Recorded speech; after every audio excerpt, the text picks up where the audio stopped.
Hello, everybody, one and all. Welcome to episode 4 of the Cookout. We got the full cast here today. Got Imani, we got Lou, Yeah. and JBM will be joining us in a few here. He had to go take care of a matter. His girlfriend was feeling under the weather. He went to take her some medicine. Just trying all his business out I'm there. about to say. Hey, man, listen. This is an important thing. You know, he's a good boyfriend. I just want people to know that. You know, I gotta look out for Cuzzo. Well, maybe his girlfriend ain't want nobody to know that she was sick. Well, listen, we Right gotta now- let the now people her know family what's watches going. this and We they gotta be think real. you We got gotta be COVID authentic. because You you know, said we gotta keep it real for the community. You know what I'm saying? Keeping it here, man. So on the show today, we're gonna be talking about days 1 through 3 of Comic-Con at home. And at the end, to end the discussion, we will be going over some Netflix originals and a new feature or segment we call Lowkey Fire.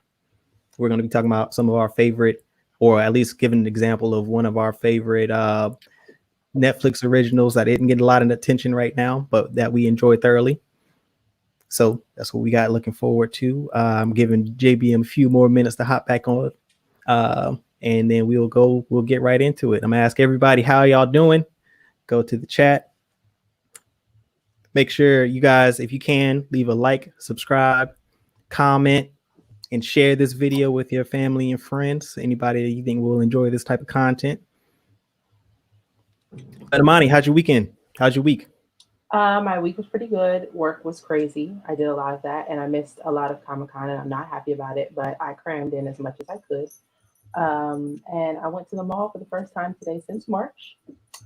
I was thoroughly overwhelmed just being there. I wanted to buy everything. I only went there for one thing and spent a lot of money on crap, but I was happy to be there. All right, it sounds good, man. You were brave to go to the mall. I would never. It's gonna be so long for me to go back to the mall. I don't even like going to the mall in general. So this COVID is giving me a great excuse not to go. You don't want to go anyway. The malls have been open here for a while. I just didn't feel comfortable, but I needed something, and I said, "Well, let me check it out." And the parking lot wasn't too bad. I also got there when it opened. I told myself I wasn't going to be, wait for it to fill up, and it had definitely started to fill up by the time I left. And I was like, "Okay, let me get on out here." But a lot of stores they have a limit. Every single store has a number outside of it telling you how many people are allowed in the store at a time, and they also have sticker signs for people to come in. So once they reach their max, they don't let anybody else in, and then you have to wait outside. I had to go to the Apple store, and they were very efficient. If you needed something like a charger cord or anything simple, you weren't even getting in the store. They went and got it for you, and they checked you out right then and there, and you walked away. They didn't even let you in. That's what's up. That's what's up. I appreciated that. Safety first. One was a little too packed for my liking, so I did not go in there. Oh yeah, I mean, I don't blame you. And I bought this gem today. What is that? Let people know. Rick and Morty. Rick forcing Morty to suffer as usual. Suffer by looking. Just wanted to close his eyes and pretend it wasn't happening. I think so. All right, Lou, how was your weekend? How was your week? How are things going for you? Good to see you. Appreciate it. Going pretty good. Got a lot of stuff that I'm working on. My barber finally got in my barber's shop, so got the getting fresh. Side. Oh, he got the clean shave. Oh, okay. And, got to get the beard trimmed up. Yeah, and then I found out on my way to the barber shop when I had to tie up my hair that I have reached lock level 4. I can get the little top going. Uh-oh. So I'm trying to get to your level. I got to get back. I got to get to my stylist soon. Hopefully I can get an appointment in next week. Go ahead and do that. Yeah, I don't live around enough Black people to have a stylist. So I just try to make sure that my wash day is as comfortable as possible. Use those bath salts, be in the bath while you wash your hair. Then just relax and then after you retwist, just lay wherever for the next hour, enjoy a cool drink. Make your wash day a self-treatment day. That is anybody. What's up? And right on time, we got JBM. What's up? What's up? How you doing, man? I'm cooling. Hey, bro, he told all the listeners that your girl was sick. I said she felt ill. I had to let him know what was going on. Why you were late Dang. to the party, my man? Like, hey, listen, Talk about I gotta let him know. That's I'm looking out that's, for you, cuz, or letting them know that you a good boyfriend. that's so much transparency right there. Hey, listen, it's all good. It's all up. Let me Yeah, get but we good now. Yeah, we everything's cool.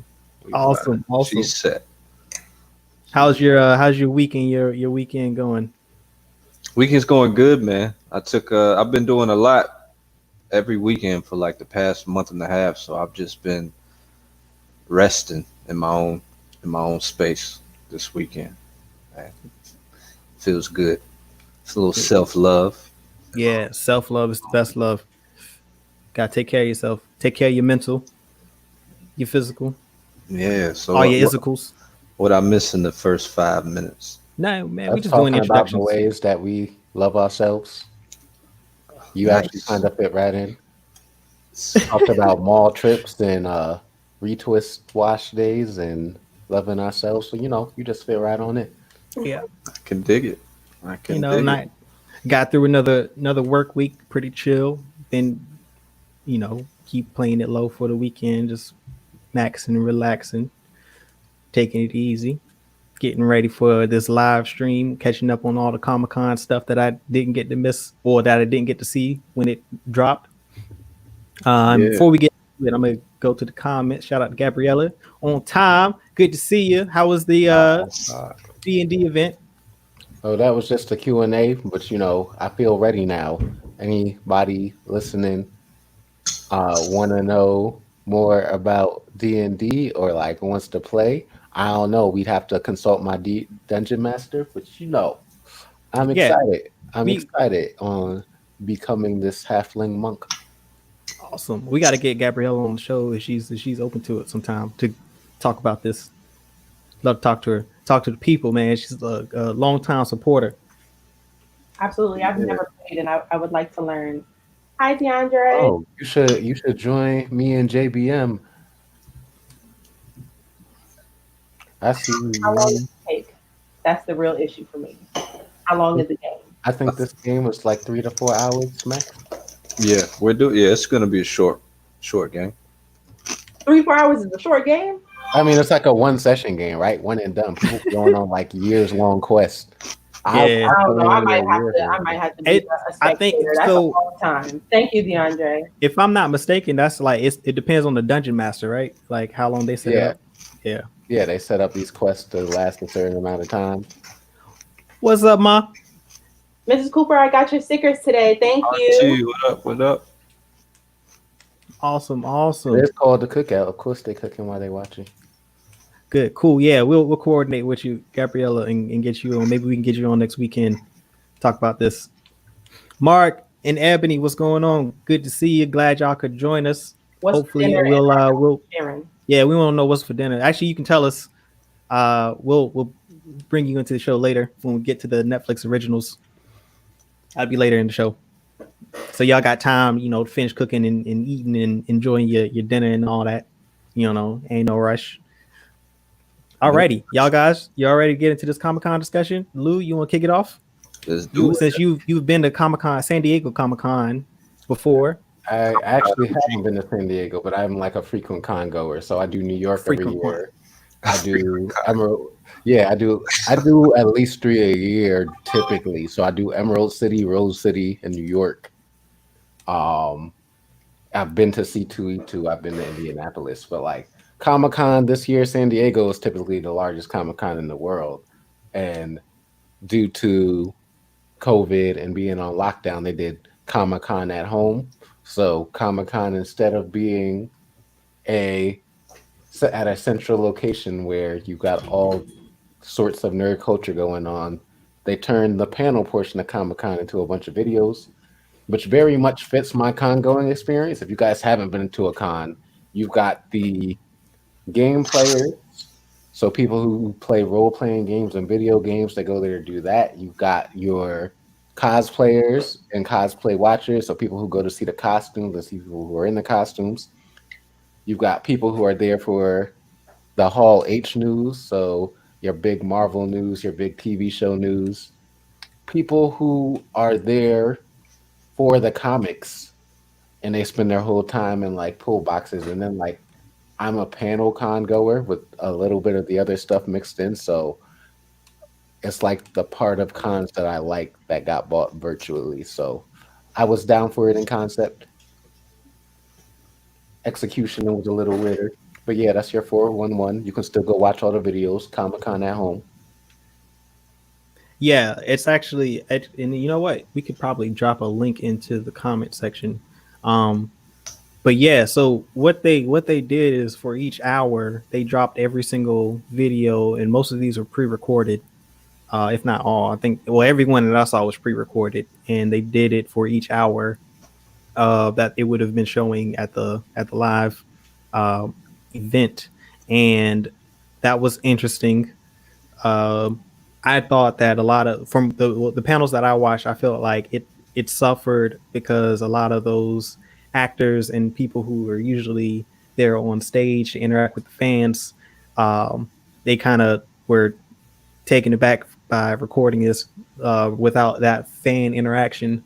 It definitely felt different watching it because I usually watch them live when I can. If IGN is broadcasting or another one on YouTube, I'll pick like the Marvel panel or the Star Wars or whoever is showcasing a new movie or TV show that I watch. I'll check that out, and the fan interaction usually gets the actors more energized and the people on stage more energized because everyone's feeding off each other's energy. So I missed the element for sure. Yeah. But it was interesting seeing into like some creators' home space where like some people had elaborate libraries behind them. That Yeah. was interesting. Chuck Brown was like casually chilling, and his background was a crossbow and some arrows. And I was like, "Yo, what are you doing with that?" Yeah. So are there any panels in particular anyone wants to talk about? I know I got a couple. Hey, bro, we can hear you chewing, dog. The boy is hungry. Hey, That man is hungry, boy. all metabolism. The M in JBM is for metabolism, man.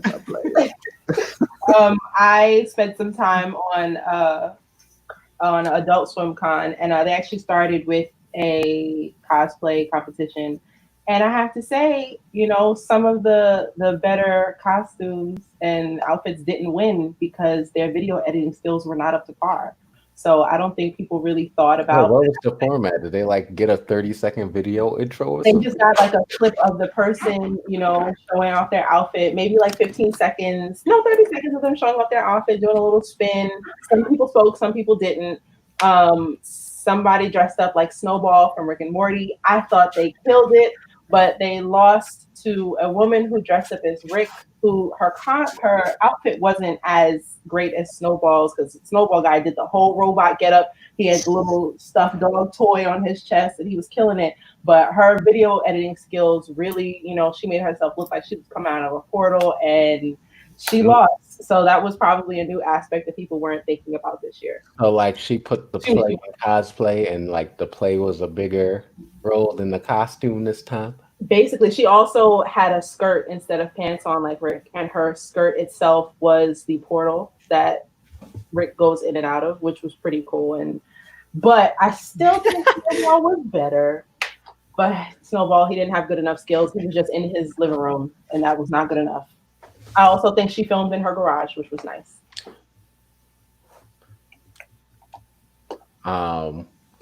Yeah, random sleeper panel, the Afrofuturism and religiosity panel. I was saying that joint had a bunch of old heads, old Black people like aunties and uncles talking about Afrofuturism and fiction, and then like religion's place in the Black imagination.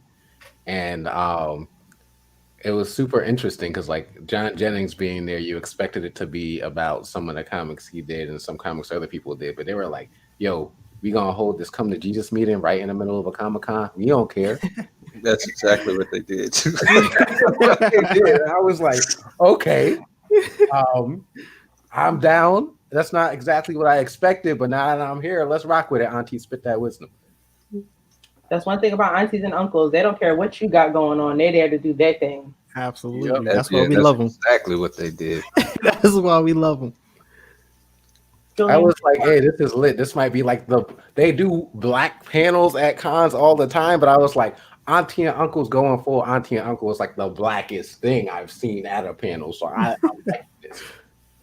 So they really just took away from what they were supposed to be talking about. It No, because they actually were able to bring it back, but like the bulk was on the other thing. Like one woman spent like 15 minutes talking about how syncretization of religion is like how Black people preserve culture across the sea. And it's like, we commonly think of Candomblé and Santeria as syncretized, but like the Black church in the US is syncretized. It just had to be syncretized different because it wasn't primarily Catholicism and it was primarily Protestant religions. And then she goes like all the way back and goes like, and that is why when we imagine the future in space, we imagine how to bring our culture to a new space. And I was like, I didn't know where you was going with that, but you brought it back.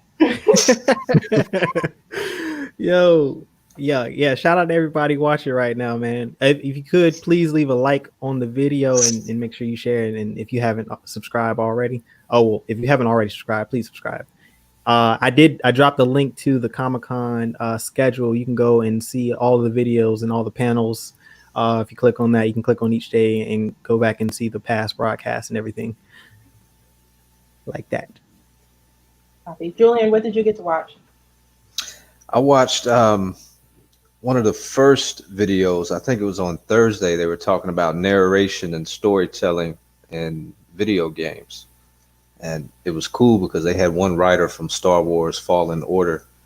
And she was talking about how as writers, you wear different hats and you work with all these different teams. And some of the key like iterations when they're doing narration is coordinating with the audio team for voiceover work and then coordinating with the cinematic team.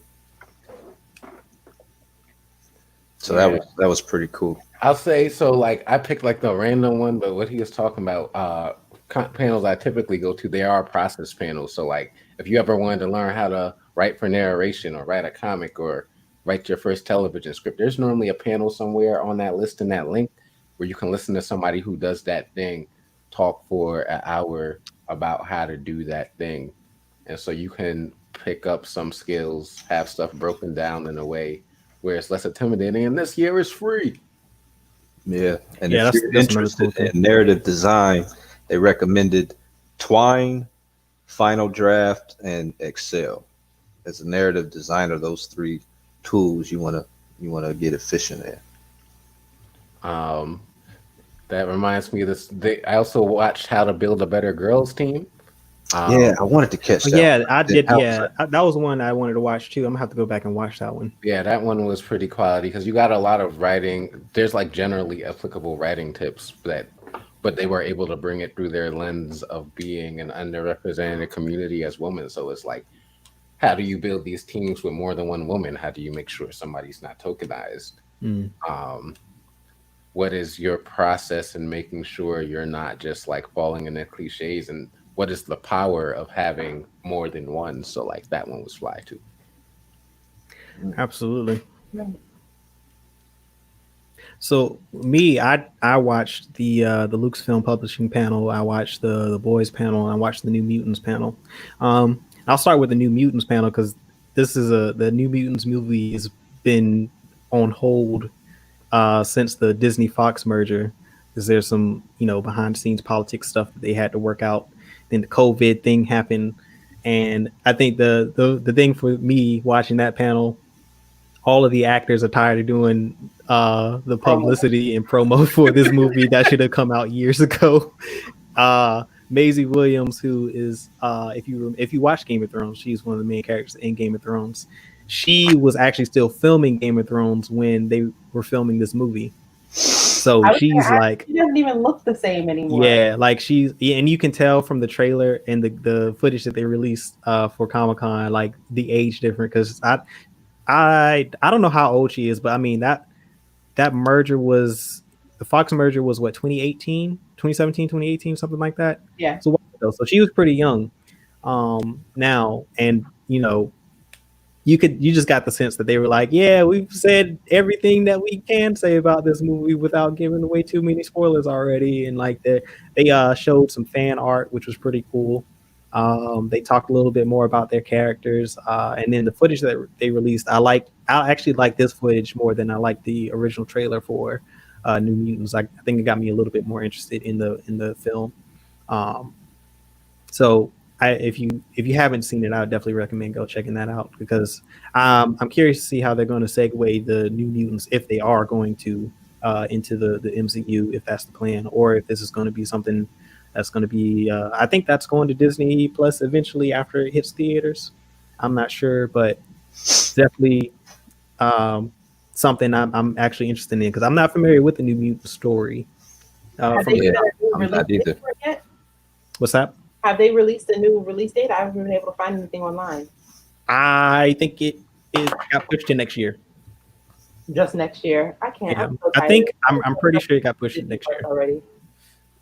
I think so. If y'all know the release date in the comments, let us know because I can't remember offhand, but I'm pretty sure it was supposed to come out this year, but it got pushed to next year. Um, Also, with the Lucasfilm Publishing panel, all of the High Republic stuff was supposed to come out for Comic Con and D23, and I think and they were going to do Star Wars Celebration this year, and all of that got canceled and pushed back. So now they're going to release all the High Republic stuff in January, and that was something I was really looking forward to. And they didn't do any coverage of it in the publication panel except for Justina Ireland, who was on this panel, who's got a young reader's novel coming out set in the High Republic period, and she talked about that novel a little bit. But the big surprise for me was Timothy Zahn, because I didn't realize that he was doing another Thrawn trilogy where he gets to build out the Chiss ascendancy and talk about this new threat that is attacking the Chiss ascendancy. And if you're not familiar with Grand Admiral Thrawn from EU, he's probably one of the better villains that Star Wars has made since Vader, in my opinion. Especially his novels. If I would recommend you go and read the Heir to the Empire novels that are no longer canon, but that's our first introduction to Thrawn. This takes place like right after the events of Return of the Jedi, and the Empire has been fragmented and scattered. And so they're all on the run. And Grand Admiral Thrawn he's an alien that's achieved the rank of Grand Admiral. And if you don't know, the Empire is very racist towards aliens. So for him to be in that position means that he is someone to be feared, and he's really close to the Empire, to the Emperor. And he's a tactician. He's very smart. He's one of those villains that his genius makes you appreciate him, but you also, as someone who's rooting for the New Republic and the Rebels, are like, yo, this dude is a problem, like, because he's unlike the previous leaders of the Imperial Navy. He does implement a lot of guerrilla tactics into his fighting style. He hits supply lines and ambushes the rebels and the New Republic, and really does a great job of disrupting their progress. He was reintroduced into canon in the Star Wars Rebels animated TV show, which is something I highly recommend people watch after they've seen the Clone Wars animated TV show. But he's definitely one of my favorites. I don't think his depiction in Rebels accurately portrays the version of Thrawn that we were introduced to as fans, which is why I recommend those novels. But more to the point, Timothy Zahn is the original author of that character and creator, so they brought him back in to write this series, and I'm looking forward to this because the Chiss Ascendancy is the area. That's the empire that Grand Admiral Thrawn is. He's a member of the Chiss species, and they're blue-skinned, red-eyed alien. So that's And a species. That's an alien species. yeah, their entire civilization out in the unknown regions of space, and they're being attacked by from some force outside of the known galaxy, which I'm going to speculate and say is this new species that they've introduced called the Grisk, which I think are supposed to replace the Yuzon Vaughn, which is another villain from the EU, which should be interesting. I think they're going to do some things, and I'll talk about that in a future Starlight Beacon episode for sure. But yeah, that was my big takeaway from that panel. Sweet. Was there a third one you said you saw? Yeah, we're gonna talk about the boys. Boys. So the boys season 2. They released the trailer for the boys season 2. What was that? Last week, Money? Mm-hmm. No, like 2 or weeks the week ago. before last? 2 weeks ago. 2 weeks ago. Mm-hmm. And in this panel, and also I got to shout out Aisha Taylor, who moderated this panel. But yeah, Tyler, excuse me. Yeah, so you're saying a lot of Comic-Con panels, the moderator becomes uber important because Absolutely. you don't have the audience to interact with, and they carry the thing. It was like very clear that Aisha Tyler did her homework, watched the show, thought about the character arc of each character, was able to ask every actor specific questions to their process, and it made the panel super engaging, even though it wasn't virtual. And her transition game was on point too. Yeah, like if you want to know how a panel should be moderated, like watch that. Yeah, I've seen her do the Ubisoft panel a couple years back for E3, and she again did her homework on all of the properties that they showcased on that panel. She's very familiar with the cast and the people who are all involved in the project and everyone that she had to bring in on stage. She knew what questions to ask. She knew how to gauge the audience and interact with them, allow them time to cheer and celebrate and go crazy, and then get back into the show. Like she's a really good and strong moderator. But yeah, so we've got some footage that they showcased for the boys. This is just a little clip from season 2.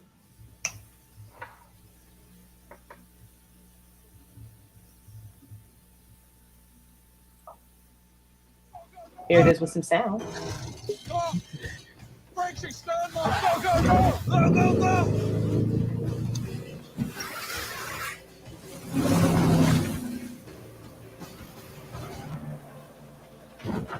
Low there! Head for the storm drain!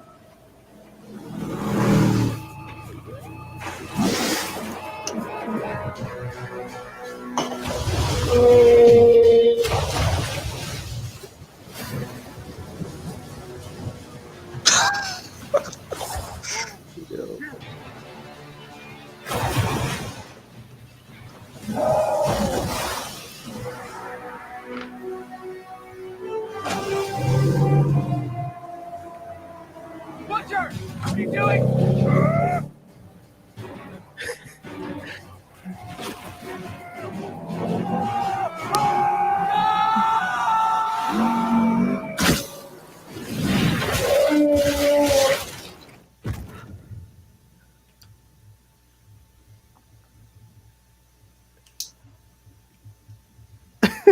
Man, so that is the boys. If you haven't seen the boys season 1, that's just a peek, a glimpse of the craziness that goes on in that show. For those who don't watch the show, the Deep, who is the superhero you just saw, is the boys' take on Aquaman. And I've never considered Aquaman as useless, but him standing on top of that whale like this just now, doing nothing to save the day, is pretty hilarious. Yes. And I don't know what he thought he was about to do, but he did nothing. When I saw that live on the panel, I was a bit taken aback by like killing a whale. I didn't know that I would have such a visceral reaction. Like I know the whale's not real, and it wasn't like the first episode where it was like a human and then all of a sudden that human was a pair of hands. But like I was like, yo, what did they body the whale for? There was all that shore right there. The only thing I could think of is PETA is going to have a fit. I bet you they've already tweeted. Probably. They probably already tweeted something. They put out the funny thing was they put out a disclaimer like, "Oh, no animals were harmed in the film." Like, it is like, all right, come on now. We obviously know that wasn't real. And now the cool thing is that whale is actually that is a practical effect. That wasn't CGI.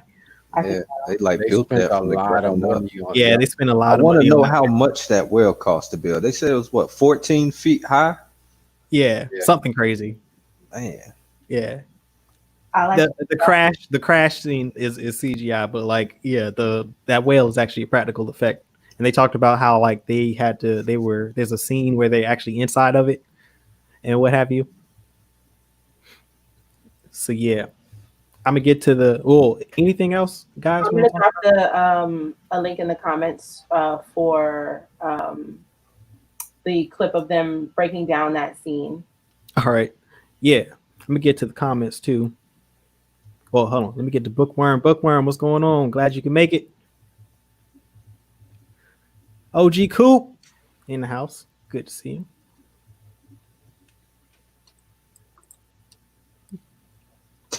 Stab the wheel. Miss Crystal.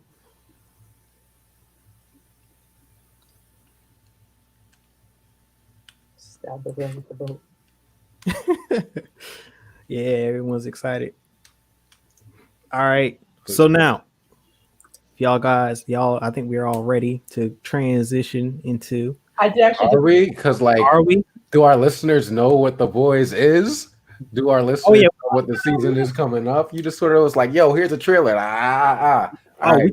We did talk about it. We did talk about it on the last episode. But let's go back into it if we want to break it down. I mean, what you got coming up next season is new, fairly. Well, we say that as we saw. Well, if you haven't seen the previous trailers, basically the Butcher and the rest of the team are definitely on the run. They are wanted felons, criminals, I should say, and Homelander and everybody is looking for them. If you don't watch the show, spoiler alert, last season they killed a superhero by the name of Translucent. Yep. Yes. Yeah. And the other heroes know that they did this and they are actively trying to catch them. So what we just saw was the Deep making an attempt and getting a whale stabbed.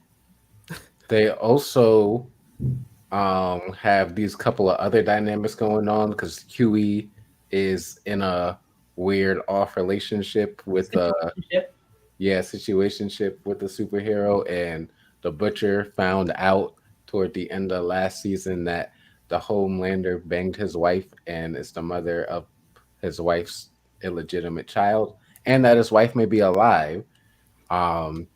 They said they're also going to tackle white supremacy this season, which is like the idea that fiction gives perspective on the real is something I always held strongly. And so, like, if you can look at the fiction of a time, you can see what was on the mind of the public consciousness. And so, like, if you take this from Watchmen in 2019 to this now, like, white people are writing about white supremacy in their fiction now, which, like, gives me a little bit of hope where it's like, oh, this is, like, for real, resonating with them. And then just not, like, making the press release and going back into hiding. So I'm excited to see how they play that. We never got to see Translucent, so we don't really know what his nationality is. But there's only 2 African American heroes on the team, and both Black males, and there are only 2 women. So it's clear to see racism and misogyny are still strong, and the leader, as usual, is a white man. Yeah, and then within the boys, the female is called female. She doesn't talk, and they're just like, yeah, female. Right. And then the Black dude is named Mother's Milk, which is like, I don't know. They need to break that down at some point. We need to understand that. I wonder if that's how they're going to use that to talk about the white supremacy and issues of sexism, because they said that they were going to talk about a lot of the hot. Yo, that was also something interesting in the boys panel. Just seeing Karen Fukuhara speak. Yeah, I would because she doesn't talk in the show. Yeah. She doesn't talk in the show, and she has like this hard-boiled, I've been damaged personality. So just to like see this happy person is like, it exists, but it's like, oh, I need to adjust a little bit mentally to what's going on right now. It's also crazy that the only other black superhero on the team, Black Noir, has no lines, and you don't get to see his face. The only reason why we know he's a black man is because we know that the actor is black, but he doesn't speak. We don't know why. He communicates through blank stares because you can't see his face, and he plays music. That's about it. I bet you white people did something to him. Yeah, there's also like the blackness of the other black superhero worrying about falling off top, and the way he got there is basically by being an athlete. Mm-hmm. Like his fame is tied to his athleticism.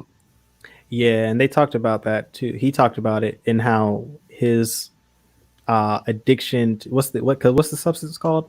V. Something V. Yeah, V. Compound his V. addiction to V, and him placing all of his internal and self problems on other people. He'll blame everyone else around him before he blames himself. I thought that was good insight into the character. I mean, it's pretty obvious on screen, but I always like to see actors be able to give that level of insight into their character, because it informs me that they understand the state of mind they're supposed to be in while they're acting. I feel like characters who are more corrupt, that their actors have to, in order to play them and like be okay and rest okay at night, knowing that they just played this shitty person. Yeah, I agree. I think so too. Like, it's part of the process of separating self from character. Also, I didn't even think about it just now, but I'm wondering if that's the reason they chose for him to have a white girlfriend on camera. The black athlete and white girlfriend stereotype. I hadn't considered that until now. Did they talk about that during the panel?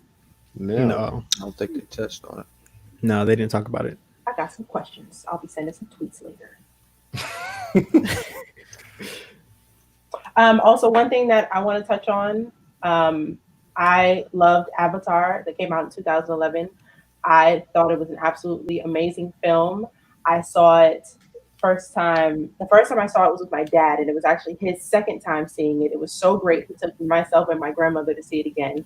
I'm not a fan of the Real D 3D films. They make me a little dizzy, but I'm pretty sure we watched it in Real D, and that was your first Real D 3D movie, right? Probably no, not my first, because I knew before then that I didn't feel good watching them, but I think like it was the first. I think that was the first film shot in Real D. So yeah. I'd seen 3D before, and I know I didn't like that, but the Real D, although I still felt a little uncomfortable. I don't know, like I was there. I was with the Na'vi. Right. And so that's the interesting thing about the second one being pushed back. Like, it's got to innovate big, because I feel like on the long range of film, it fits those films that advance the medium greatly, even though a lot of films after didn't exactly use the Real D advantage for what it's worth. But like, after the novelty of the innovation wears off, what are you left with? And having people wait from 2012 till I don't even know what's going on. 2022, and I don't even believe it. I've gotten myself excited for the last 9 years, and I'm not doing it anymore. How they have 5 films? Well, they filmed 4 more sequels. They filmed them with the actors and everything. Everything that's left to be done has to be done. Because like I thought it was going to be like a trilogy, but like there's 5 films in the series total, including the first one. That's insane. And they're supposed to be 2 years staggering. The rest between, because they're putting the Star Wars films in between, which also got pushed back, which I don't really mind. They can push those back as far as they need to continue and develop great stories, because they need time. Like clearly, these Avatar movies are going to be a wampa. What they told us that they were. What's the name of the planet? I haven't seen it so long. I forgot. Pandora. They told us that we were going to get to see more of the planet this time.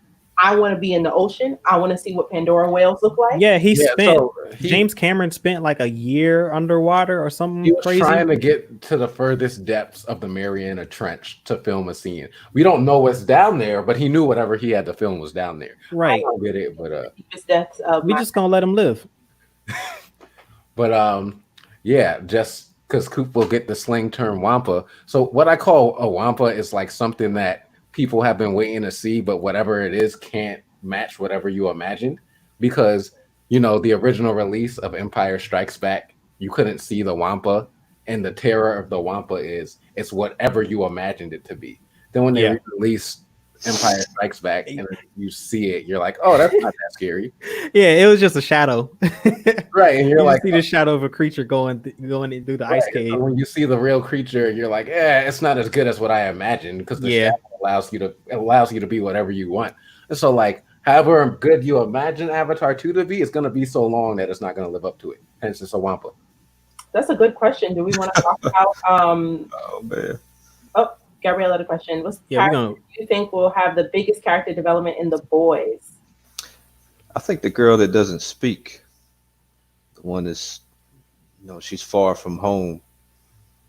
I feel like Huey is your primary POV, and so like the storyteller recognizing the drama thing in me is like, oh, it's gonna be Huey because Huey's reaction to the world he's been thrown into is like your focal point.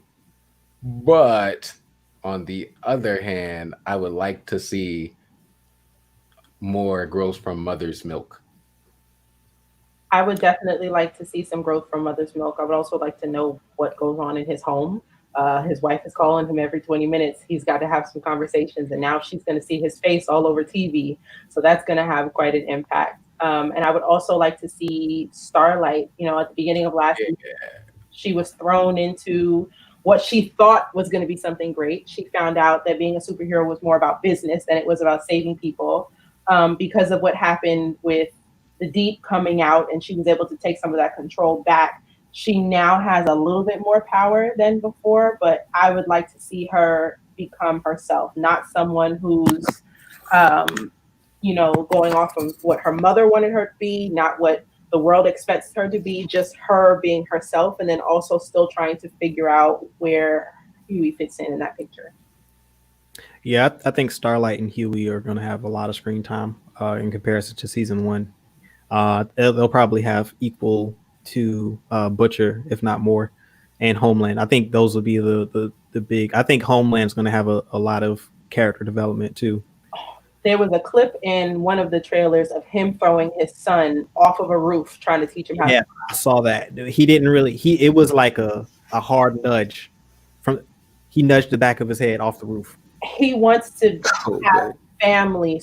Like he's never had a family. He was born in a lab. He was raised in a lab, so he's never really had that dynamic, and he wants it so bad, but he wants the image that he sees in his head, and he doesn't really understand how other people work. He's never had to really worry about anybody's feelings or emotions other than his own.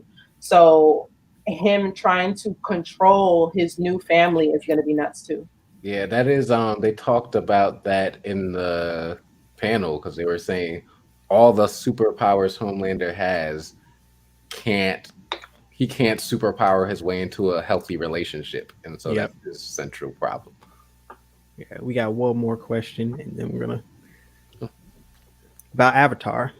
It's not a question; it's a statement. Yeah. I agree with this. Yep, so yeah, and I think that I don't think it's going to have the impact in the theater that the original film had. I think the sequel will actually. I'll take that back. I think the sequel will have a tremendous amount of press around it, and I think they'll get the hype up for it. But depending on how that is received, will determine the success of the preceding films. Man, or the following films. If you saw it when you were a kid, it's gonna be a big enough gap where there's a whole new generation. So like, unless your kids are down for it, you got little kids who look at it and be like, they're blue aliens. We've had a bunch of movies since then. I don't know what we're gonna do with it. Yeah. I loved that film so much that I'm gonna go out on a limb here and say that they're gonna do the right thing and impress the heck out of us.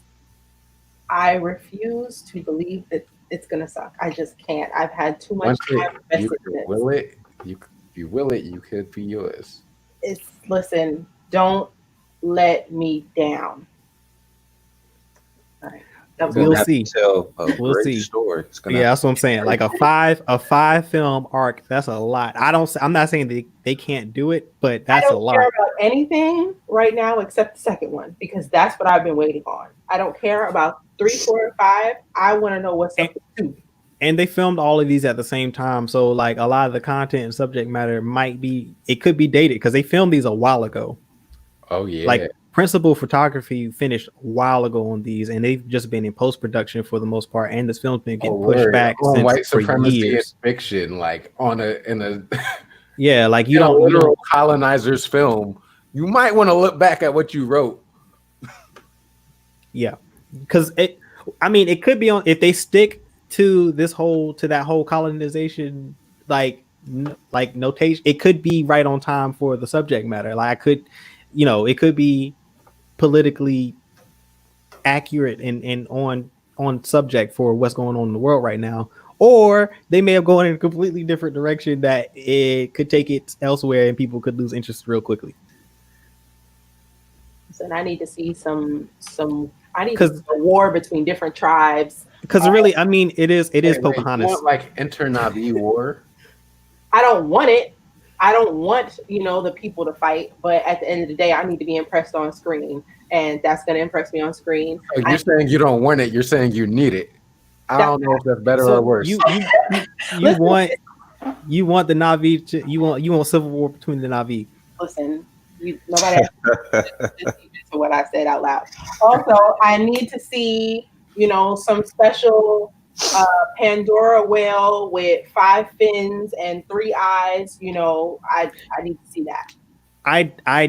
I think that the special effects are going to impress regardless. I just am not. I'm not sold on the story. I want to see the story. Also, in the development story. The deep sea. If he's really going to the deep sea, and if he takes us to the deep sea in the film, the deep sea is scary. So it would be dope to have just a slight horror aspect to it. Do I believe that Disney will do it? Not really, but would it be amazing if they did? This was under Universal. This wasn't under Disney. I tell you that they finished these films years ago. I mean, they filmed all of this stuff like almost after. I think maybe a year or two after the first one debuted. That makes me feel in 2012. More hopeful about the horror aspect. I don't know if y'all know, but Universal had a plan to do a series of horror films that were all connected. It actually started with the Monster Universe. Yeah, Monster Universe. It started with that Dracula film that came out, and then they followed up with The Mummy, the Tom Cruise versions. Those 2 films were actually connected, and it kind of fell apart. And that werewolf movie. I think Benicio del Toro was the werewolf that came out. All of that stuff was all connected. All right, it's really that's a werewolf movie. Yeah, it was that bad. Yeah. Anthony Hopkins was in that, right? Yeah, that came out years ago. I was still in high school when that came out. That came out years ago. But all of that's supposed to be connected. It's supposed to be, and I think they were connecting Van Halen into that as well. Like they were trying to do something. They were definitely trying to do something. They were trying to create an MCU for horror for monsters.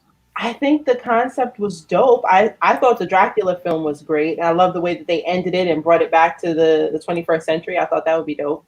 Wait, are we in the 22nd? No, we're still in the 21st. 21st. Oh, baby. So I'm so done with 2020. I'm trying to get up out of here. Oh man.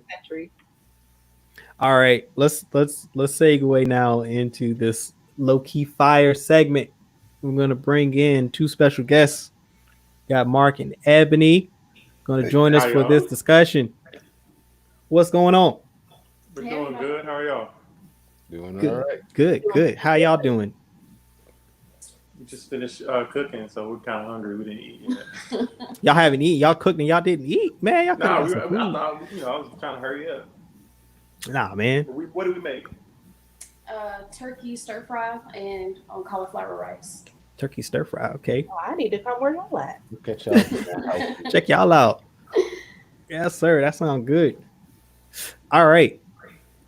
So this segment we're gonna introduce is we're gonna focus on like original series on different streaming platforms. And for this one, this is going to be Netflix. So we're going to talk about a Netflix original that we saw, that we enjoyed, but hadn't got too much attention, which is why we're calling it Lowkey Fire, because it's Lowkey Fire. All right, who wants to start? I can start. Imani, let's go. Let's hear it. As usual, I'm breaking the rules. This is not already right off the bat. Right off the bat. We ain't even started yet, and she's breaking the rules. Original. This is a BBC show, but I don't have that channel, so I watched it on Netflix. And the name of the series is Into the Night. Long story short, something happens on the planet where we are no longer protected from the sun's rays, and when the sun comes up, you die instantly. It just takes you out. And so the show starts out at an airport where, you know, people are seeing on the news that things are happening in cities where where the sun comes up. People get on a plane and they literally fly and stay on the dark side of the planet over and over again. They're just flying around the planet. They're only landing in cities that are dark to refuel. And, you know, they run into problems like language barriers. The flight was a international flight, so everybody spoke different languages. And imagine, Daddy already know, breaking the rules as usual. He'll talk to me about that later, I'm sure. I'll look forward to it. There's a lot of language barriers. It was an international flight, so you know you might have one person who speaks Dutch who needs to speak to another person who speaks Arabic, and there's not one person who speaks both languages on the flight. So they have to go through several people just to get the message across. Not everybody who's on this flight is good, and they're running into problems like needing food, needing fuel, and they need to find some place to stay because they cannot fly around the planet forever.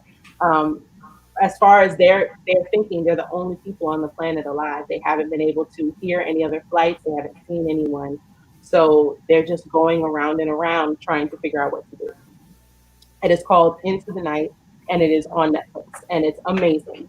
There's one season out right now, and they do have plans to make another one. All right. Well, Ebby and I had a list of things. Okay. We came up with. Yeah, we had rattle them off. All on Netflix. Yeah, they're all on Netflix. I don't know if some of them are as low. I don't know if all of them are low key. Some of y'all might have heard of them or seen them. But you want to start with your list first, or I really like Ugly Delicious. I love food shows. Ugly Delicious. Yes, it's really just about this guy who goes around. He's a chef, but he goes around and just tastes everyone's food that may not necessarily look appetizing, but it's freaking delicious. So just that and Criminal. I also love criminal shows, and it just Criminal UK, but it's like Criminal United Kingdom is what it's called. Yeah. So is it like a docu-series? No, it's fictional. So they're in like a interrogation room. It takes place in one police station, and the whole show takes place in an interrogation room. And I think only have like 6 episodes because it's British. But it takes place in an interrogation room, but you don't really know what they're talking about or what case they're trying to look for. So they're asking them these questions, and you're learning as either the person is lying to you or telling the truth. And then at the end, you do find out if they are guilty or not. And there's a few episodes where you're not sure if they're guilty or not, and you just kind of have to make that determination based on all the evidence they gave you, because it gets pretty interesting. So fictional criminal dramas. Wall and everything. 2-way mirror and stuff. Yo, you know but those British shows, they do some really good like criminal dramas, man. Like those fictional dramas that they have, like really yeah, because they police different over there too. Because like a lot of them, they don't have they can't use firearms unless it's like absolutely necessary. So it's like, all right, that's interesting. Like they're doing all this detective work and they can't. Well, yeah. Look at us being American, where that's such a wild concept. Right, where like they pull. Hey, look, here's the twist. Like they actually have to escalate and talk to people. They don't actually get to kill them straight off. Right, like we get pulled over. Cops got a handgun for a speeding ticket violation. Like you got criminals shooting and killing people, and they pull up to the crime scene with no weapons. Like it's wild. Then the people argue back, like, "What are you pulling me over for?" You For can't do real. that And here. you're like, y'all can do that? Oh my god! Holy crap! And then on my list, I had Russian Doll. I don't know if y'all seen that. No, I haven't seen that. My brother kept telling me to watch that. That's a It's good like one too. So it's about Groundhog Day, like a spin on basically Groundhog Day. Right? Day. This woman is on her birthday party, her friend's birthday party. No, it was her birthday party. Her friends were throwing her a birthday party. Somebody got a And birthday. It starts in the bathroom at their friend's house, and she's like looking in the mirror. That's an interesting place to start. And It's all great stories, and it too. replays. And what happens is she dies at the end of her, or during a certain time during that party, she dies. She leaves the party and dies, and so it gets replayed over and over and over again. And she's trying to figure out why is this happening? How to stop it from happening? Because every time something new, she dies a different way. And then as it goes on, she realizes some things come back from the previous cycle that she had. So like something that happened in the previous cycle comes back in the new day. And it's stuff like, so it's like a little puzzle that she's trying to put together, and then some other crazy things happen. So that one's a really good show. And they're having a second season. I think it's coming out this fall. Yeah, I think it's Season 2. Yeah, in a couple of months. I think season 2, but yeah, season 1 is good. So some people have heard of Russian Doll. It's good. Yeah, so Russian Doll is a popular one in the comments. And then there was one that was canceled. It only had one season, but I liked it. It was Messiah. I don't know if y'all have seen that one. That one Messiah? was about. I saw the preview. Oh, yeah, I did see a preview for that on Netflix. That one's pretty cool. I'm disappointed. I read that it got canceled because of COVID. They filmed all over the world, so it was just. It got canceled or delayed? Got canceled for it because the production costs will be just so out of the like. I don't know how they would do it because they do travel like all over the world, but it's pretty. Oh, because travel's been canceled pretty much indefinitely, so they can't. All right, I can see. I guess I can see that. I can see but that. It's a good show. It's pretty much about a guy who claims he's the Messiah, or people put the Messiah label on him, and he transcends like all different religions. So everyone sees him as the Messiah. So it was pretty cool. All right. You want to say another one, or you got any more? Yeah, if y'all could run that list down one more time, and then in the comment section, if y'all got a Lowkey Fire Netflix pick, let us know. Drop it in the comments. We'll read it out and check it out if we hadn't seen it. He said Ugly Delicious, Criminal United Kingdom, Russian Doll, and Messiah. And there's a few more, but I don't know if y'all want me to continue talking or let y'all speak. All right, hold on. We'll get to the rest and go into overtime. I also have to say real quick, I was actually wrong. Into the Night is a Netflix show, so I did not break any rules. So it is a Netflix original. Yes. It's like JBM, Lou, anybody? Y'all got to pick. I'll pass it over to Lou. I don't think I have originals for today. So like I guess then I'll do a couple. First, if you ain't pick up on Blood and Water, pick up Blood and Water. South African drama. First South African drama that is a Netflix original, and so I'm down for like shows from the continent being shown on Netflix. Yes. That is on my list. Yeah, and so like the refreshing the memory. Yeah. So the premise of Blood and Water is there is a girl who has lived her whole life in the shadow of her kidnapped sister. So she has never met the sister, and her family like hosts birthday parties for the kid. And she is like, yo, like, what about me? I'm here. But then on the celebration of her sister's birthday, when she's kidnapping, she gets invited to this party in the highlight. So she meets the girl that she believes is actually her sister. And she believes her sister was trafficked and sold to some rich people who could not have a daughter. And so she works her way into the rich people's school by getting a scholarship. And she's trying to do detective work to see whether or not this is really her sister. Nice.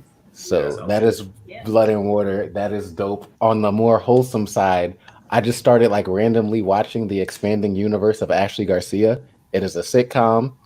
Mario Lopez did it, and it's about a 15-year-old genius. She is Mexican. She goes to live with her uncle after she gets a job with their version of NASA, and she has 2 PhDs at age 15, and now she's trying to be a normal teenager. And then Tales of Arcadia is like Guillermo del Toro's baby. It is a 3-series show. They're coming out with the last season next month. So the first 3 seasons are Troll Hunters, and it's about a world of trolls that lives alongside our own. The second season is 3 Below, that goes to aliens, and it goes to aliens who somehow get entangled in the war on planet Earth. The third entanglement. There goes that word. There it goes. And then the third part, which will be the 6th season, is called Wizards. And the way this have all been connected is because in this world, Merlin is like an immortal wizard, and Merlin dealt with the trolls a lot, and Merlin made first contact with the aliens. And so Wizards is supposed to bring all 3 of these worlds together into this epic finale. But really cool show, good character development. Troll Hunters was A1. 3 Below was about average. I think Wizards gonna bring it home in a strong way though. So there you go. There's your kids show, there's your drama, and there's your wholesome family sitcom. Listen, giving us diversity, giving us options for the whole family. Lou, as always, being thorough. I gotta go back. I gotta go to the comment section real quick because Amani, your dad's disappointed. I am too. I'm really bummed. I like breaking the rules. My bad. Because I was trying to figure out what happened. Like, okay, so he's disappointed that you didn't break the rule. All right, okay. Next episode, I got you. I was like, what happened? What did I miss? I actually want to touch on Love, Death, and Robots. Yeah, that's a great one. Love, Death, and Robots was a collection of short films, anthology show. Anthology show. I believe each episode was directed and animated by a different person. Yes. And the theme was robots. Just something about a robot. Take it, go there, and they really did. Some are sweet, some are a little scary, some are sad. It goes there. Some have a ridiculous amount of cats. It is what it is. Yeah, I know the episode you're referring to. Also, one more suggestion that I talked about, I think last week, but I wanted to touch on it again today. There's a show on Netflix. It is a Netflix original called Another Life. It's about a group of people who have to go into space. An alien artifact landed on planet Earth, and they want to know where it came from. And so while some people on Earth are studying this artifact, some astronauts are following a signal to find out where it came from. This takes place in the future. Technology is a lot more advanced, and while the Earth is going crazy because this artifact is here, on this ship, a whole bunch of crazy stuff is happening. There are some seasoned veterans on the crew, and there are a lot of rookies, and these rookies are making some mistakes, boy, and they got the veterans stressed. But it is a great show. I watched it so much with my mom. Actually, last year I was watching it. I went to the gym. I was on the Stairmaster watching this on the Stairmaster. It was that good, and I couldn't put the phone down. Just want to put that out there. It's great workout material. Wait, so that's a great endorsement. Backing up to Love, Death, and Robots, because we had 2 women recommend it. Like, a lot of the criticism, I haven't seen it around Love, Death, and Robots was, I mean, they play with some cool sci-fi content, but yes, like half the episodes treated women very poorly. So I was wondering if y'all had some takes on that, because that was just the interesting recommendation, hearing the feedback I've heard about it. I can say that the episodes I love the most don't have any women dying in it. So that might have something to do with it. I haven't thought about it. I'd actually have to watch it again. I definitely noticed that people were dying, but that might be the reason why the episodes were not my favorite. So that's the thing about the anthology series. There's got to be a couple in there that are worthwhile. That means what they need to do next time is make sure there's more women behind the scenes, and that we look better on camera. Absolutely. Shouting out. Got another one. I think Luther is also that's a BBC original, but it is on Her name is Netflix. Cooper. But that is a great pick as well. Yes. Yeah, Idris is I the think man. it came out TNT or something too. They're playing it every- Yeah, they play it. They play it everywhere. They play it everywhere. and but there's yeah. so many people who don't know that show exists because it's just like I've never seen a commercial for it ever in the US. The only reason why I know Luther exists is because someone suggested it to me. Yeah, I gotta shout out Thomas too. Has anybody seen Kingdom? Or Thomas, if you're in the chat, go ahead. Let us know. Episodes of Kingdom, pretty dope. Yeah, Word. Let us know what that's. I want to know more about that. I like zombie shows. Yeah. Got a comment from Gabriella. The one I like the most does have a. Okay. Oh, I think I know what episode she's talking about. I think so too. I think I know. Yeah, that was an interesting. That's one of the darker ones that's in that anthology, but definitely worth checking that one out. Tournament, that episode. Yeah, I think the fighting tournament is the one she's talking about because she's in the arena. Yeah. Yeah, because that takes an interesting twist, and you're like, "Yo," it came out of nowhere. Because at first you're like, "All right, this is interesting," and then the main character flips it on everybody, and we're like, "I'm like, oh, okay." That was I didn't see that coming, and it was a worthwhile twist, but it's dark, so just FYI if you want to watch it, I definitely recommend that anthology series though. Yeah, it's Definitely a cool one to check out. Okay. Camera. Okay, we're back, or are we? I can Yeah, hear Yep. it. Yep. All right, I'm moving. Woo! back. All right. So my picks, I got 2 picks for you. Actually, I just pulled the second one up. My first one is Formula One Drive to Survive. It is a docuseries about the life of Formula One drivers, how they, interact with one another, how they stay on top, because in a lot of these Formula One teams, you got 2 drivers and they're always in constant competition, not only with each other in their teams, but with the other competitors in the field. A lot of these drivers they started driving at a very, very young age. They got into karting at like 5, 6, as soon as they could reach the pedals of a cartwheel. It's a very expensive sport to start, and so there's an exclusivity factor, which is also a cool reason, or cool to see Lewis Hamilton, who's African American from Great Britain, dominating this sport, because it is very expensive, and it's rare to see any African Americans in this field at all. And we see a lot of him in this series, especially in season 2. They touch on a lot of Black Lives Matter stuff as well. Oh, this is a multi-season show. Oh yeah, like because it's like they're following the life of these Formula One drivers, and it's really interesting how they stay competitive with one another. Because so how it kind of works, how Formula One works is you got your driver 1 and 2. Your driver 1 is the one who places above the other more often than not. And so for driver 2, they've always got pressure to be better than driver 1, and then driver 1's always got that pressure because there's their teammate behind them is always vying for their spot. Shake And and so bake. they're always rotating in and out, like those number 2 drivers, and like your top teams are Mercedes, Ferrari. So like those are the top cars to race in, but like you're talking about guys that are going, like they're pulling several G's, going 200 miles an hour, taking like hairpin turns, and like the science, and they spend a lifetime basically understanding how cars travel at high speeds, and like constantly applying that to the field. And it's just interesting. It's one of those behind the scene things where you get insight into how they think, how they prep in before a race. What all things they do, some shots that are like inside the pit with the pit crew when they're prepping for a race, looking at the track, gauging track conditions. A lot of the stuff is for pre-qualifying, and in qualifying rounds, that's kind of sort of how you place on the track, because like all these cars basically travel at the same speed.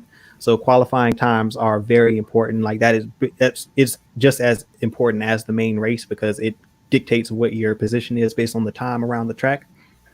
So the best person, the top 2 people to go around the track are get those 1 and 2 positions. Oh man, that is There. No nooses were. no nooses. No nooses. Ooh, This is Formula One, not NASCAR. yeah. We're out, a little, Where they have little some bit, right turns. a little bit. They got wheels turn options. both You know what I'm ways. saying? They got options of turning a little bit more progressive, not better in, not too far, not too much. It's still some diversity issues, but yeah, it's definitely a better area to be in than NASCAR from a racial standpoint, from what I've seen through this documentary. But it's dope if you're interested in Formula One. I think to watch that, it gave me some good insight into those racers and what they go through. So I definitely recommend that. My second recommendation is Queen Sono, which is also that's also South African crime drama. My mom watched that without me, and I never forgave her. I absolutely love that series. Like, love it. It's about a detective in South Africa who's they're tied with. I think it's kind of like I feel like that detective agency is like almost like the Secret Service in many ways. Fear, that's the equivalent. And the main character is a female. And she's very like James Bond like, and they have like all of these like cultural relevant things for South Africa. It keeps this kind of light-hearted tone, but it knows how to get serious when it needs to. And I felt like it's a good blend of just tone overall, and I love the story. It's a great series to check out especially if you like those detective type series and strong female leads. Definitely want to check that one out. Queen Sono. In the comments, someone suggested Snow on the Bluff. Snow on the Bluff. That's a Netflix original. It's not. Yeah, I don't think that's Netflix. But if you've never, I'm pretty sure it's on Netflix. That's Amazon. Yeah, that's on Amazon. Okay. If you've never seen Snow on the Bluff, I recommend that you watch it. It's Is still it true? Is it not? Right. Is it true? Is it not? He is a real person. They did use his name. We don't know if it's true. I will give a spoiler. In the very first episode, this black man, the main character, Snow, gets in the car. Is his name Snow? His name is Snow, right? I believe so. Yeah, he gets in the car with these white people and they give him a ride. And once he gets to his destination, he robs them. And I want to say this came out while we were at A&P, but I had a friend who not too long after this came out got robbed in the exact same way. Gave a guy, she went out with a friend and she gave a gentleman a ride. Her and her girlfriend gave a gentleman a ride and he robbed them the exact same way. And she hadn't seen the movie. And then she saw the movie and was even more upset because she got the idea from there. That's exactly where he got the idea. Hey, that is better because I thought she was gonna go the opposite way with that because I thought you would be like, my friend saw the movie and thought it was a great idea. No. So that movie is scripted, by the way. It's not real. First of all, is she okay? No, Vivian, you're messing with the mythology right now.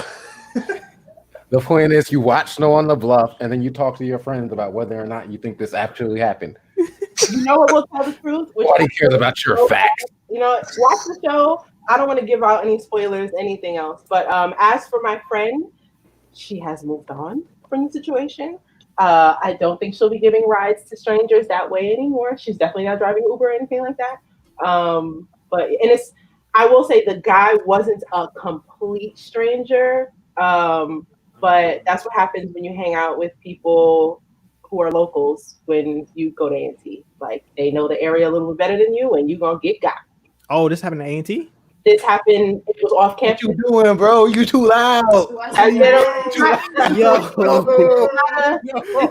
an A&T. The individual, the person who was doing the robbing was not a student. Shout out to that illustrious university.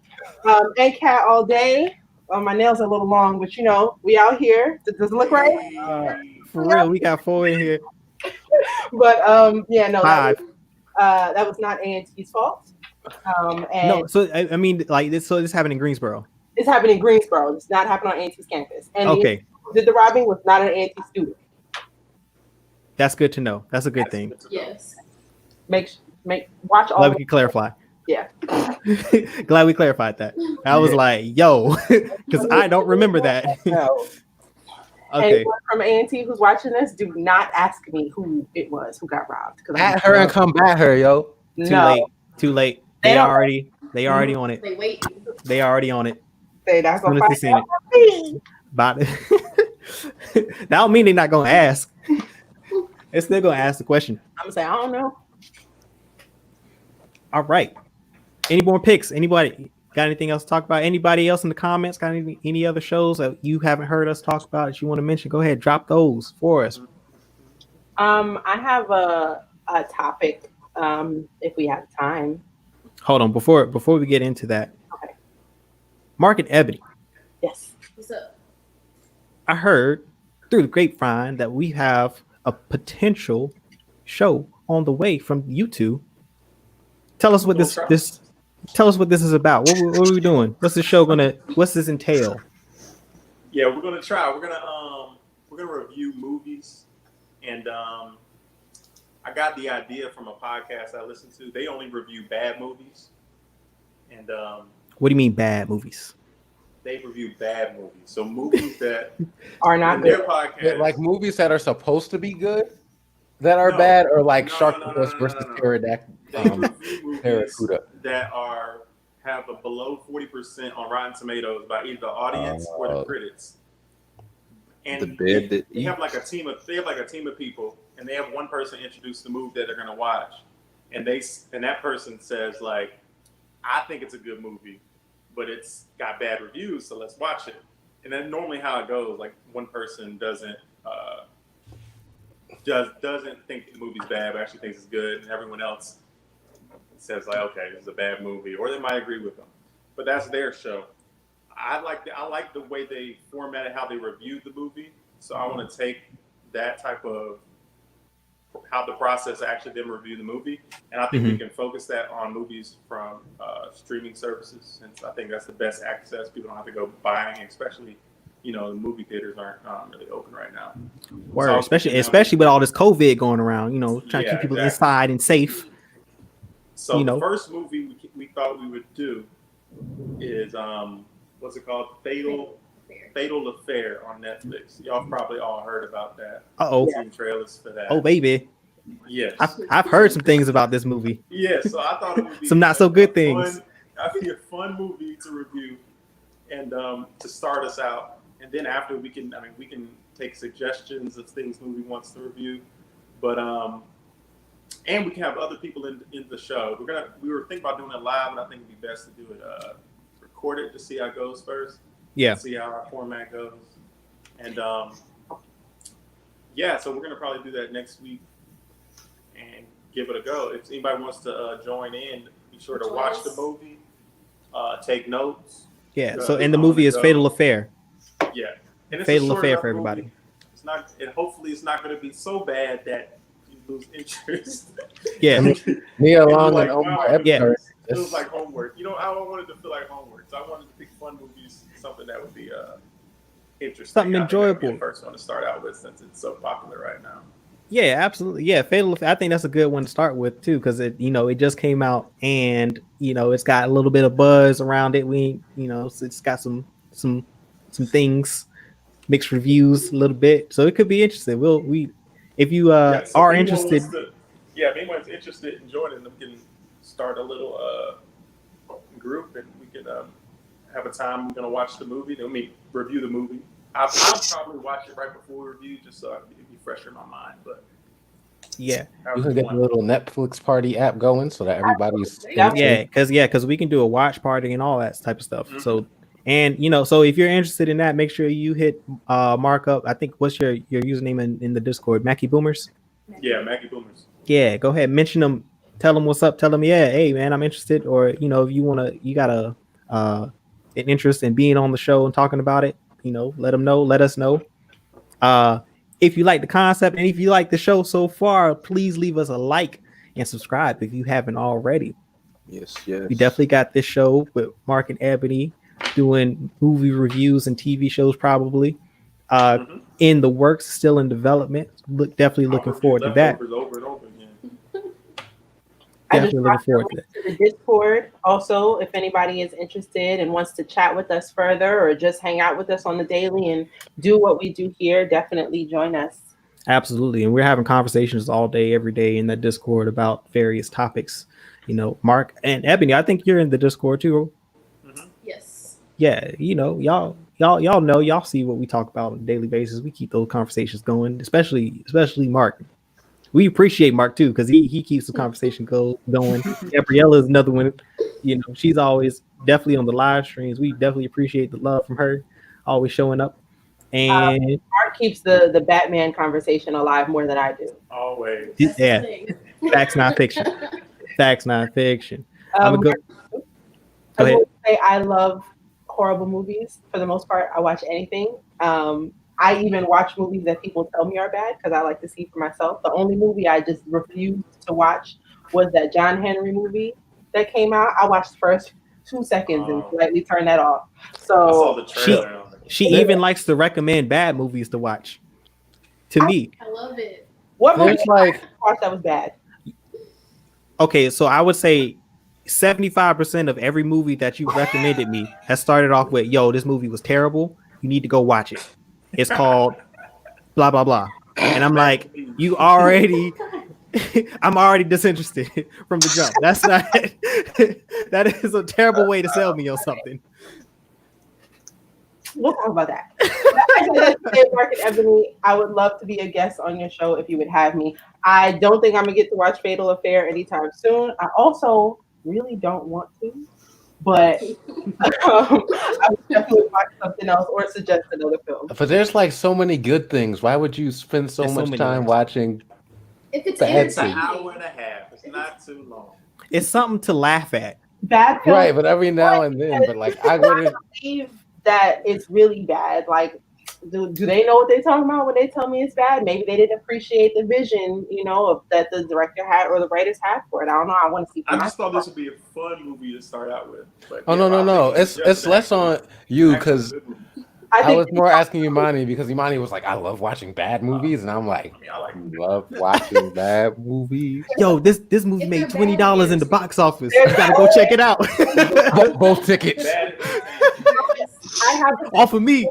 I have a suggestion that I will say here, and then Mark and Ebony, maybe we can talk about it and film an episode about it. There's a film called Cell, starring Samuel L. Jackson, a horror film. It's awful, but I watch it like twice a month. Oh, wow. Twice a month. What? Let's review it. That sounds good to me. Listen. Sounds good. Just remind it, don't have to be bad film. Just think about it. Samuel L. Jackson, and they're kind of like zombies. Just imagine that combo. All right, then. That's why it's Is that the one with John Cusack? Yes. Wait, I don't. Is that No, that's a different one. I know what you're talking about. I know what one you're talking about. That one is actually that's decent. I can't remember the name of that one. Samuel's acting in that Period one. where Samuel L. Jackson, yeah, he was just in it for paychecks. So there's like a chunk out there. He's So, high volume. his film was actually, I don't think it's old. It's more recent than you would think. It's just bad, which is why they didn't tell anybody. Like, I don't think it ever went to theaters. If it went straight to DVD, that's a great way to start with a bad movie. If it went straight to DVD. Imani loves it, and my family hates it, and they're pissed whenever I put it on. But I think it's worth. Oh wait, so you be putting this on the community TV? Yes. Yo, I'm watching it again tonight. This is why your moms watch that show without you. You know a movie I love? Oh, Everybody man. hates. What? I love it. I mean, I've met one person that likes it. The Happening, with a plan to killing people. Oh, bro, that's not a terrible. That's an interesting movie, yo. Yo, right? I'm in that. No, Kim. You know what? Y'all need to have a whole episode about M. Night Shyamalan's bad movies by itself. That should be. Yeah, we could do that. Yeah, that movie was bad but good. It was a bad good movie. It was a good bad movie. But Cell did have John Cusack in it. That was the movie. And then after I started talking to people, they were like, "Really? I love that movie. I don't put it on, but if it is on, I will watch it every time. And it makes a lot of sense. The people, let's talk about it later. That's right, yeah. All right, I'm gonna get back to the comment section. Raheem said, "All right, so the 100 on Netflix. I've heard that's got a good cult following too on Netflix. I've The 100. watched the first season with my cousin when I was staying with my aunt for a week around Christmas time last year, and we enjoyed it. We bonded. 100-year duels on uninhabited Earth, supposedly uninhabited Earth, and like that's where they sent all they rough kids, and now they all trying to get along. And then there's like people on a satellite colony who are like, do we re-inhabit the Earth right now, or do we stay up here and die as we run out of supplies of oxygen? What's going on here? I don't know why this just reminded me of that, but did anybody watch that movie with Will Smith and Jaden Smith where it's Nope. you Nope. know Nope. because I don't know what The it's one that called. M. Night Shyamalan directed? Oh, he directed that one too. Yeah, no. Oh my god! Yeah, I don't do Shyamalan. too bad. It wasn't too bad. Every part of that film was the accent that they made them use. Yeah, because that's what I saw in the trailer, and I was like, I don't know what this is, but I don't like it. I don't like it. Say that's one bad movie. I saw once. I'm cool. I don't need to see it again. No, it's not worth it. The concept was I'm mad that Shyamalan keeps getting M. Night big Shyamalan budgets. that people say was good, but it was really bad. The Village. I hated that movie. No, Yeah. who said The Village was good? The Village was bad. So the Village, similar to like the similar to Avatar, Who directed- like, it was who the directed novelty. Signs? M. But Night yeah. Shyamalan M. Night directed Signs. Signs. I love Signs. Yeah, so like That was good. Sixth Sense is cool, Signs is cool, Yeah, Sixth Sense and Unbreakable is Signs. decent. Yeah. And then like after first that, one. he was like, people are coming for the twist, and it was like, nah. Because the thing about the twist in the first couple of movies is like you rewatch the movie and it was obvious. It's like the thing that gets you is like, I'm gonna go back and watch all the things I missed. After that, he's like, yo, I'm gonna just throw something in at the end. Y'all ain't gonna see it coming. Don't gotta make sense. What was that? What was that movie? The end of the Village was completely unnecessary. It did not need to be there. Like the twist should have been that. Spoiler alert, y'all. The twist should have been that the monster wasn't real and it was just people in a costume. But he was like, Yes. that ain't enough. The whole village is in Central Park. right. So bad. No I like electronic. that long. No one explored further in the woods. Who keeps giving this man hundreds of $1 million in budget? Like, I don't want to stop. Because it's provocative. And it makes money probably. nah, yo. It's provocative. It's a really good movie. Because this I like is. that. Oh yeah, so yeah, his Unbreakable. Is it? Yeah, it's Unbreakable, right? It's his Yeah, his that- cinematic universe. Yeah. How is that Yeah. for everyone? I enjoy it. I love the Unbreakable. I like it. So I haven't seen Split or Glass, Ooh, but You gotta watch you gotta watch Split. That's Glass what's worth was watch. I hear Split was legit. I just haven't gotten around to it. Yeah, Split is it was legit. fucking Glass is a little, terrifying. you either like it or you won't. I've never heard that people disliked it. It was either that was amazing or that was weird, but never that was bad. It was terrifying.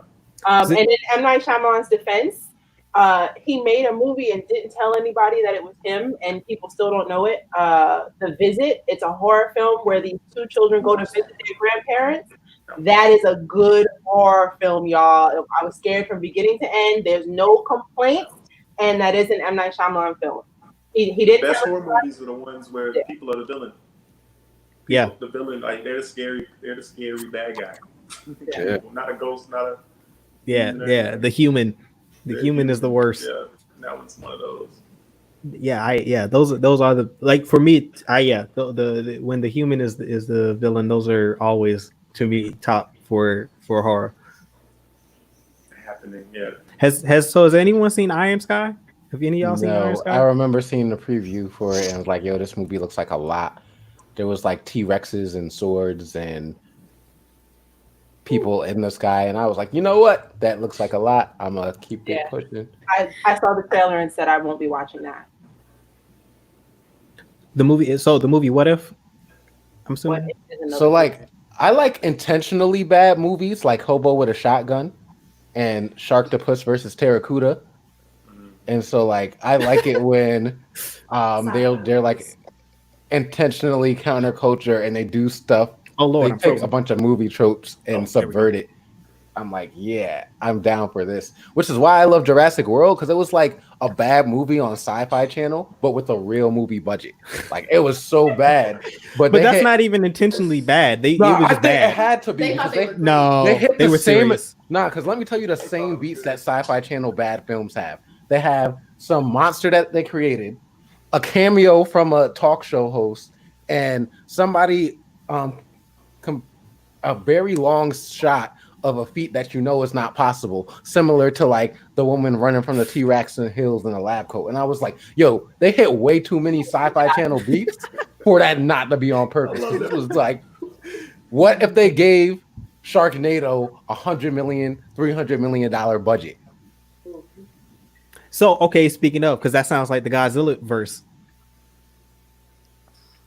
Yo, the Godzilla verse is like, Because that sequel feels like that is basically Sharknado with $100 million budget. I like I haven't seen the follow You talking up. about the Godzilla King of Monsters? Yes, I like that. Okay, I think I liked it, but I think it was a step down after Skull Island.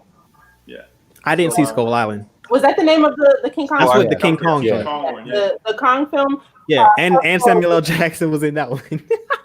He was in Shout that. out to Samuel. That movie was unexpectedly. That man gets his checks, boy. Oh, Like that's Nicolas Cage. Skull Island was unexpectedly great. It's not that I wasn't expecting it to be good, but they took That's probably that helped. there. Like you did when he started killing people within the first 20 minutes, you did not know all that was about to happen. You were like, hey, yo, he really like, and it just kept happening. Like people kept dropping like flies. And then you go to Godzilla King of Monsters and you have Mothra, you have King Kong, you have Godzilla. Yeah, they teased King Kong though. They teased them, but you have all these big giant things, and I'm sorry, not enough people died for me. Like, That's my biggest gripe with that movie. I'm like, y'all putting way too many humans on the screen. I don't care about these. I want to see the monsters fight. The monsters up everything. fight, and people should be in the way. Right. Like, how did y'all clear out Boston in time? Y'all are part of the collateral damage. There's nothing you can do about this. There's nothing you can do. There's nothing you can do about this, bro. You just got to catch this fade. Like this fade is gonna happen. You just got to catch you that. need to see the people die? Because if they level Boston, did nobody die in Boston? I mean, they didn't show enough. They didn't just level Boston. They showed like But see, the human. the whole film. But the humans did that because didn't they set off a bomb? They nuked it. But like, But okay, they said that they were going to evacuate Boston. There's no way you can evacuate that. Yeah, so you assume they failed, right? It's a nuke. Right, but you need to see like there should be people on the streets. So should they show the ants? So should they show? I mean, the technically, ants and cockroaches die in the movies too?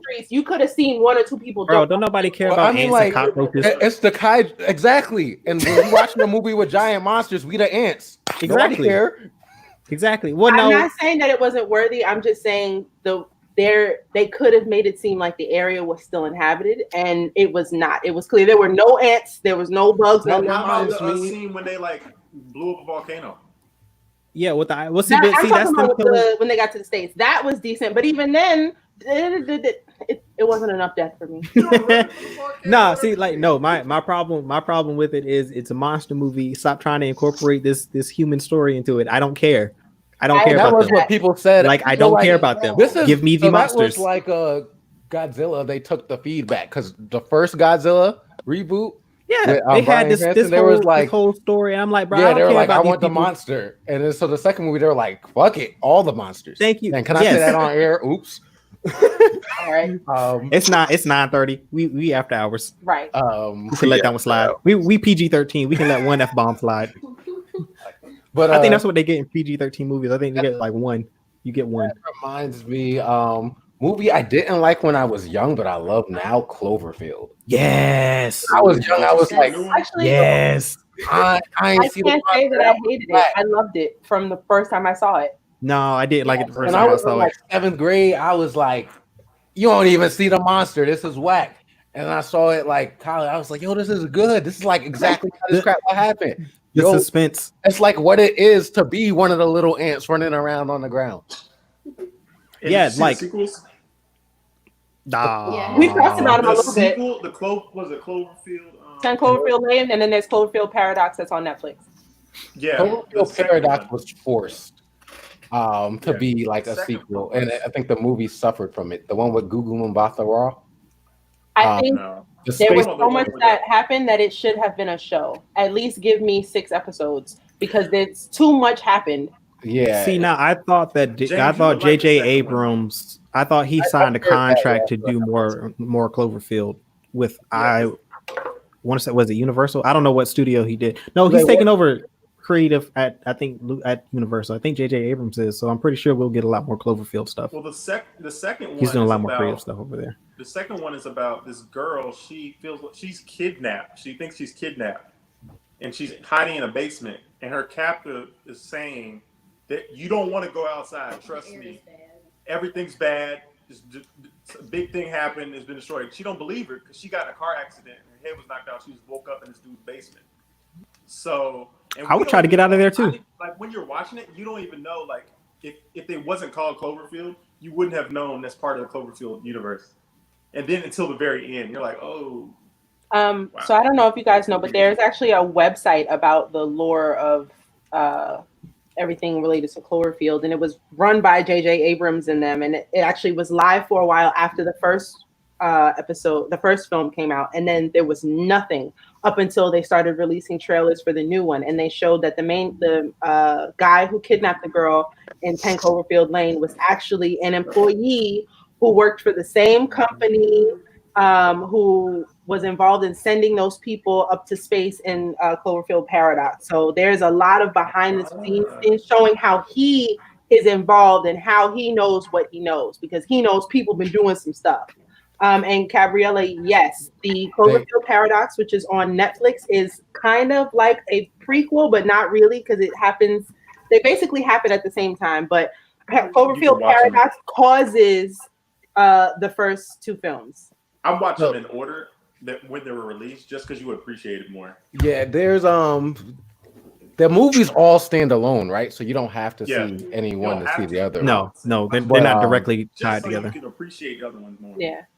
Yeah, I would definitely start with the first one. I would definitely, because you have to watch the first one to appreciate. Because if you can't appreciate the first one, then the rest of them. The original. Yeah, you got to. If you're kind of iffy on the first one, the second one will make you like it. Yeah, I'd like I feel like the first 2 were cool. It's the Cloverfield Paradox where you're like, they kind of doing a lot and reaching a little bit.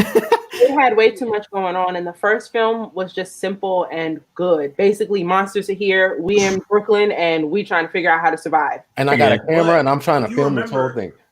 If you remember, at the end of the first movie, you actually see a clip of the monster coming to Earth. Yeah.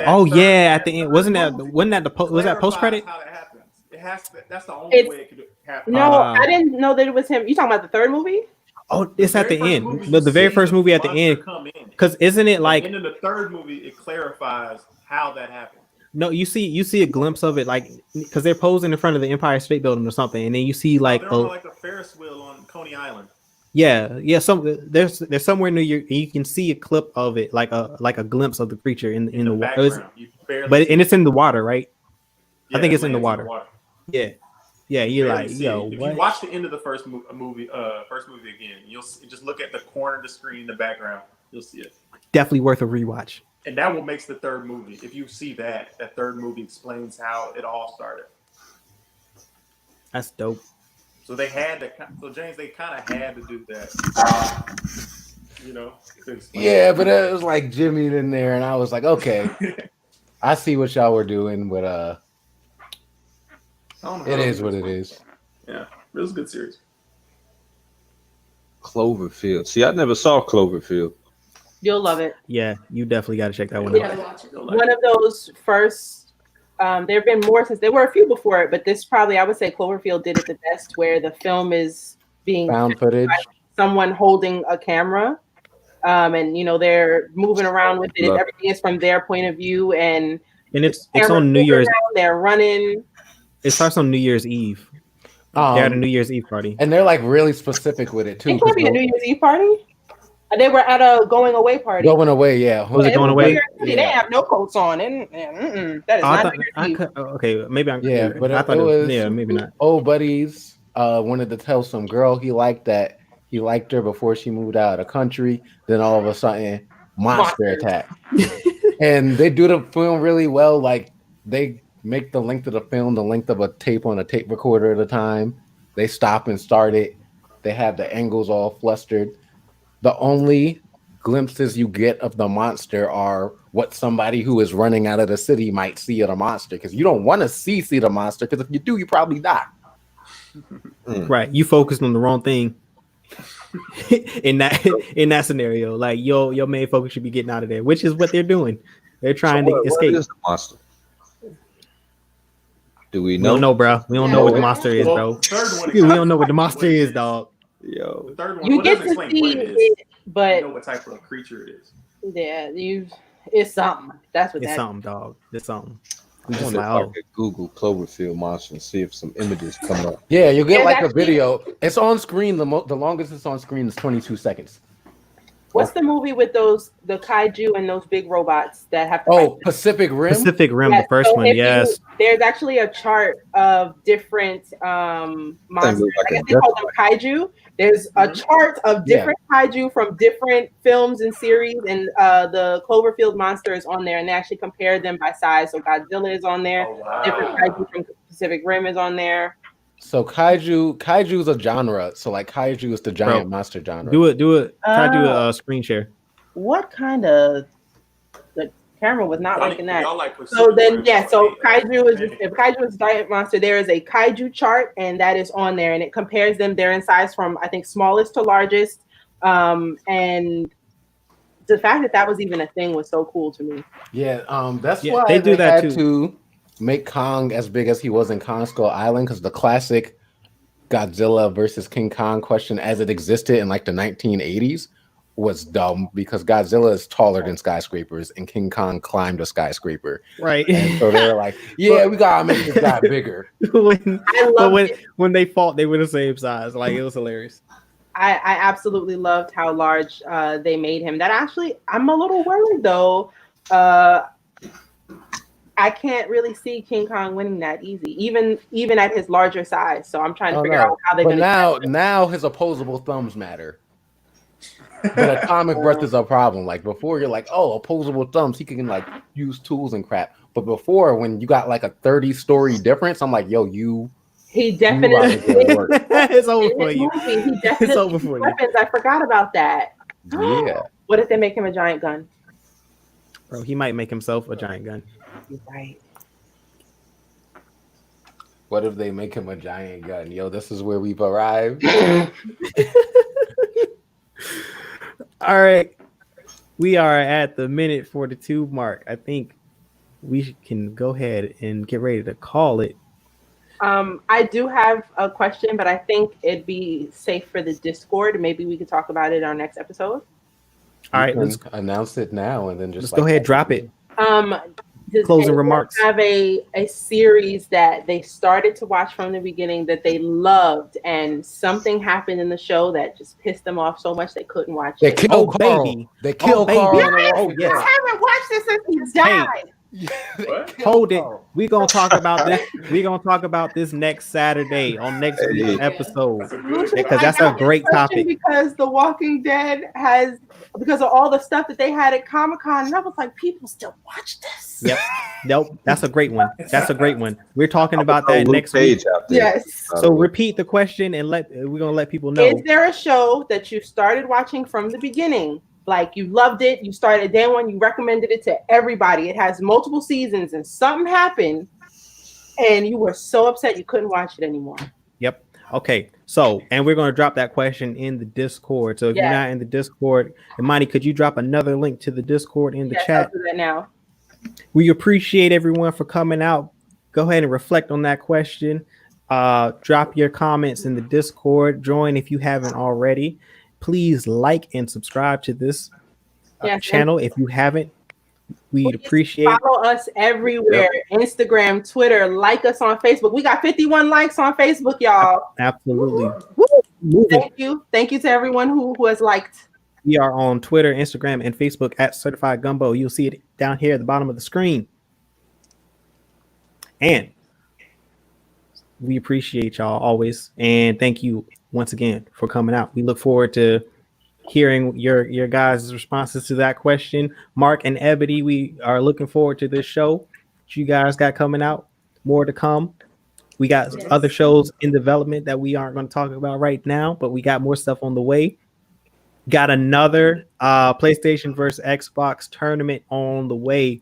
We did a test stream today, had some success with that, got all the technical issues worked out, so we're ready to go with that. So be on the lookout for that one. We'll post more details when that's available. And this is us signing out. Peace from me and my show closing glasses.